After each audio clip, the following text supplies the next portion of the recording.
Imagine you've got a door here with a blue doorknob. Any one of these 10 Newton forces will cause the door to rotate around the hinge or the axis, or sometimes this is called the pivot point. Any one of these forces will cause the door to rotate. My question is, if you could exert one of these in one of these locations, which one of these forces, if any, would cause the most angular acceleration of this door? And you might think, oh, well, 10 newtons is 10 newtons. They'll all cause the same amount, but that's not true. It turns out we put doorknobs at the end of doors for a reason. This red 10 newtons at the outside edge will cause the most angular acceleration. It'll cause this door to speed up most rapidly. And this used to bother me. I was like, how come this is getting an advantage? And I think the best way to think about it is this. Even though these forces are all going through the same angle, so they've gone through 20 degrees, now they've all gone through 30 degrees, now they've all gone through 45, 60, and 90. Even though these forces have all gone through the same angle, they have not gone through the same distance. Some of these forces have been exerted through a larger distance. So just look at it. If you imagine rotating this thing, that red force, this outside pink force here, goes through a much larger distance than that inner yellow force. This force has gone through very little distance whatsoever. And you might think, well, why does that matter? Well, it matters because if you remember work done is proportional to the amount of force, but these are all 10 newtons, so that doesn't really matter here. And it's also proportional to the amount of distance through which that force is applied. And because this outside force has gone through so much more distance than these inner forces, it's done more work over the same angle. And if you do more work, you input more kinetic energy into the door, it's going to be moving faster for the same angle compared to what's caused by these other forces here. And this is why in angular mechanics, you can't just think about forces, you have to think about something called torque. The symbol for torque is this fancy T, it's the Greek letter tau. And the amount of torque caused by a force, so you need a force to cause a torque, but it's more than just force. You have to multiply r, the distance from the axis to the force, by the amount of force in order to find how much torque is being exerted by a given force. The more torque that's exerted, the more angular acceleration you'd get, the faster you'd get something to speed up. Now you might wonder, like, okay, I get that more force gives me more torque. How come this is just r and not like r squared? Seems kind of random. Maybe it's like square root of r. Well, if you remember arc lengths from back in the day, arc length is r times theta. So if I'm twice as far away from an axis, I get twice the arc length. If I get twice the arc length, I get twice the work done. You get twice the work done, you get twice the input kinetic energy. And it turns out twice the kinetic energy will give you twice the angular acceleration. This is why everything's just proportional to r. In terms of torque, it's not like r squared here. So for example, let's just say the distance from the axis, because that's what matters, to this 10 newtons here was 1 meter, and from the axis to the purple force was 2 meters, and from the axis to this doorknob force was 3 meters. What this torque formula means is that even though these are all 10 newtons, they'd all be exerting different amounts of torque. I'd have to take the 1 meter times 10 newtons would give me 10 newton meters. So the unit for torque is meters times newtons, but we usually write it as newton meters. If you buy a torque wrench, you could set it in newton meters or in foot pounds if you're doing the US system. And then this purple force, even though it's 10 newtons, you'd have to take 2 meters times 10 newtons. This would exert a torque of 20 newton meters. And the doorknob force wins the battle because it would have 3 times 10 would exert a torque of 30 newton meters. So the same size force can exert a different amount of torque depending on how far away it is from the axis. So one area you have to be careful of, this torque technically is a vector. It has a direction. It could be positive or negative. If you're doing full-blown engineering 3D physics, technically these torques would point out of the screen here, out of the page. But for intro, algebra-based physics, and for most problems, you could usually get away with just considering counterclockwise or clockwise as being the direction of the torque.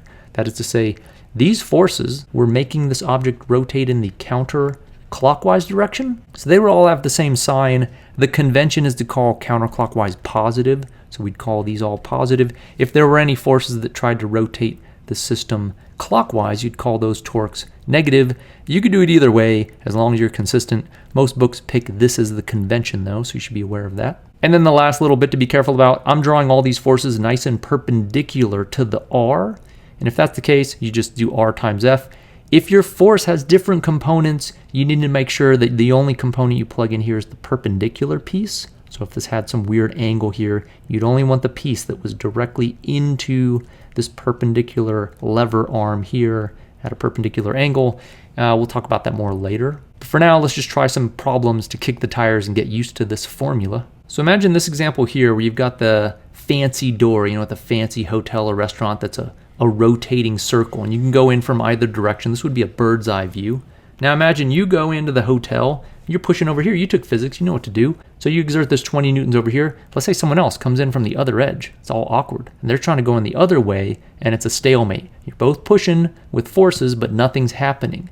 And that doesn't mean the two forces are equal. If you're in a stalemate here in terms of angular motion, that means your torques are equal and opposite. They're opposed. They'll have the same magnitude, but they'll have opposite directions of torque. So if you're locked in a stalemate here, that means the torque that you exert with your 20 newtons has to be equal to the torque from the other person. So let's try to figure out how much force would this person have to exert. It's not going to be 20 newtons.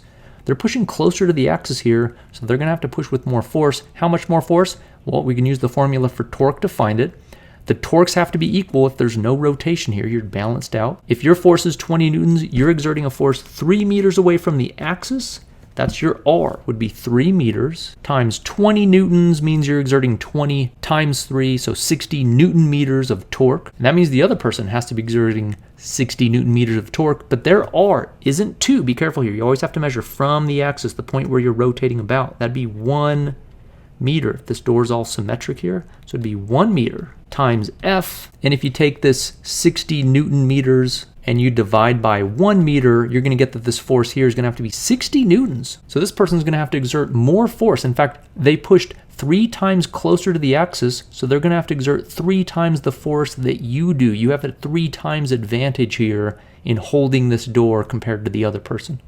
All right, let's try one more just to make sure we understand it. Let's say it's now rush hour, bird's eye view here, same circular door. 3 people are trying to go through at once. It's going to be a madhouse. This time I want to know, it's not going to be a stalemate. This door's going to rotate in some direction. I want to know what the net torque is. So just like you can find net force, you can find the net torque, but you got to be careful. These might have different signs. You got to add or subtract accordingly. So let's start over here. How much torque would be from this 10 newtons? Well, it's exerted 3 meters away from the axis, so its R is 3 meters. So the torque from that force would be 3 meters times 10 newtons. And since this is directed counterclockwise, I'm just going to call that positive, and I'll have to be consistent with that choice. So now let's consider this 8 newtons. You might think it would have an oppositely directed sign of torque from this 10 newtons because the 8 is down, the 10 is up. But it's also trying to rotate this door in the counterclockwise direction. So in terms of forces, this 10 newton and 8 newton are oppositely directed, but in terms of torques, they're the same direction. They're both causing rotation counterclockwise. So if I called this torque from the 10 newtons positive, I've got to call the torque from this 8 newtons positive because it's trying to exert a torque in the same direction. So I'd have 1 meter is the R for the 8 times 8 newtons would be the torque from the 8 newtons. And then I have one more force here. This 5 newtons is trying to rotate clockwise. Since I called counterclockwise positive, I'm going to have to make this a negative torque. So minus 3 meters. The R from the axis to this 5 newtons is 3 meters multiplied by 5 newtons. And if you take 30 plus 8 minus 15, you're going to get a total of positive 23 newton meters of torque. So this is not a stalemate. There will be an amount of angular acceleration caused by this net torque. So to recap, just like net forces can cause regular acceleration, net torques can cause angular acceleration. If there is no net torque, that means there is no angular acceleration. The way you find the torque from a given force is you take R, the distance from the axis to where that force is applied, and you multiply by the amount of force as long as it's that amount of force that runs perpendicular to this lever arm or this R direction. Be careful that torque is a vector. We typically count counterclockwise as positive and clockwise as negative, but if you're consistent, you can call whichever one of these you want to be positive as long as you call the other one negative.